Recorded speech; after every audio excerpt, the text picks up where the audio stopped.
ये जो दो लाइन है ना, horizontal line and vertical line, जब ये दो लाइन आप ड्रॉ कर लेते हो किसी भी पोर्ट्रेट के लिए तो आप एक बहुत बड़ी जंग जीत लेते हो। आज हम बात करेंगे इसी जंग जीतने के बारे में, आउटलाइन ड्राइंग के।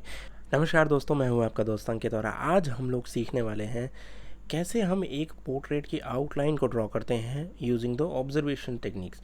तो सबसे पहले देखो मैं क्या कर रहा हूँ, यहाँ कोई हम मेजरमेंट टेक्निक नहीं यूज़ करने वाले हैं, केवल एक सिंपल ऑब्जर्वेशन कैसे करना रहता है, कैसे आप पोर्ट्रेट को शुरू करें।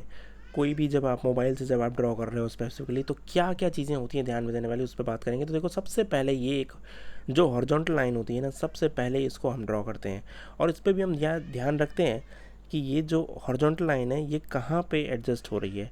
मतलब पेपर पे आधे में हाफ पे है या थोड़ा नीचे है या उससे ऊपर है, तो वहाँ पे हम प्लॉट करते हैं। उसके बाद सिमिलरली हम वर्टिकल लाइन को भी ड्रॉ करते हैं, जैसे यहाँ पे मैंने अभी किया। तो ये वर्टिकल लाइन भी हम इसी एंगल पे रखते हैं कि जहाँ से हमें जो नोज़ का सेंटर हो या फिर किसी एक आई का सेंटर हो, वहाँ से निकल के होते हुए जानी चाहिए। वो आपके ऊपर है कैसे आप करते हैं। फिर देखो अभी जैसे मैंने यहाँ पे क्या किया, ये नोज़ की एज जो दिख रही है ना, वहाँ से हम वो क्रॉसिंग हमारा जो है वो वहाँ पे मैच हो रहा है। अब देखो ये एक प्योरली ऑब्जर्वेशन टेक्निक है, तो ज़रूरी नहीं है कि आप यही टेक्निक यही मतलब लाइंस को फॉलो करें। जैसे आप अगर आप चाहते हो तो आप चाहो तो इस वर्टिकल लाइन को चेंज भी कर सकते हो, बट लेकिन ये दो जो वर्टिकल लाइंस है ना, सॉरी ये दो जो लाइंस है ना, एक वर्टिकल और एक हॉरिजॉन्टल, ये बहुत ज़्यादा इंपॉर्टेंट लाइंस है। जब आप इसको प्लॉट कर लेते हो पेपर पे तो आपने काफ़ी एक बड़ी जो जंग है मैं कहूँ आउटलाइन ड्राइंग की, वो आप जीत लेते हो।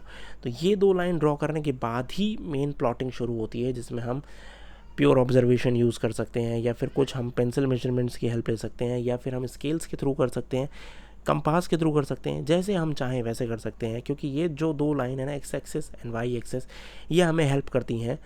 या तो हम मेजर करना चाहें तो मेजर कर सकते हैं, या हम रिलेट करना चाहें तो हम, जैसे मैं यहाँ रिलेट कर रहा हूँ, मैं यहाँ मेजरमेंट्स नहीं ले रहा हूँ, मैं यहाँ पे रिलेट कर रहा हूँ।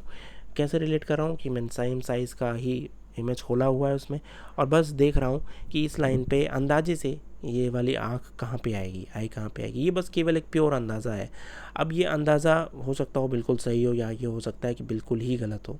ये पता चलता है हमें जब हम पोर्ट्रेट में आगे बढ़ना शुरू करते हैं। इसीलिए पेंसिल मेजरमेंट ज़्यादा परफेक्शन की ओर ले जाता है आपको, रादर देन पर अगर आप प्योर केवल ऑब्जर्व करके सोचोगे, अंदाज़ा मारोगे, तो उसमें बहुत सारे चांसेस होते हैं कि वो पोर्ट्रेट सही ना बने। लेकिन ठीक है, whatever be the result, we are moving towards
भी आप टीथ ड्रॉ करो तो टीथ को ड्रॉ कभी भी मत करो। क्या करोगे, टीथ की जो एजेस है ना, जो पॉइंट्स ब्लैक ब्लैक से स्पॉट दिखते हैं दो दो टीथ के बीच में, और जो ऊपर जो गम्स दिखते हैं मसूड़े, वो केवल वहाँ पे डार्क एरिया होता है, वो उन डार्क एरिया को खाली आपको ड्रॉ करना होता है। जब आप वो कर लेते हो तो फिर आप बहुत आसानी के साथ उसको रिप्रेजेंट कर सकते हो यूजिंग लाइट एंड शेड्स या कुछ डार्क वैल्यूज़ को क्रिएट करके। कुछ लोगों मैंने देखा है वो टीथ ड्रॉ करने लग जाते हैं, बिल्कुल एक एक लाइन दिखाते हैं बीच से। This is very wrong. बहुत ज़्यादा कैरिकेचर जैसा लगने लगता है पोर्ट्रेट, जो कि नहीं लगना चाहिए। एक portrait it should be look like an sketch, और रियलिस्टिक पोर्ट्रेट जैसा भी हमारा जो एम है वैसा नज़र आना चाहिए, रादर दैन कि वो एक कैरिकेचर जैसा नज़र आने लगे। तो उससे बचने के लिए केवल साइड्स को, जो कि टिप्स हैं जो मैंने आपको बताया, दो टीथ के बीच में जो ब्लैक स्पॉट है उसको आइडेंटिफाई करो, और लाइंस अपने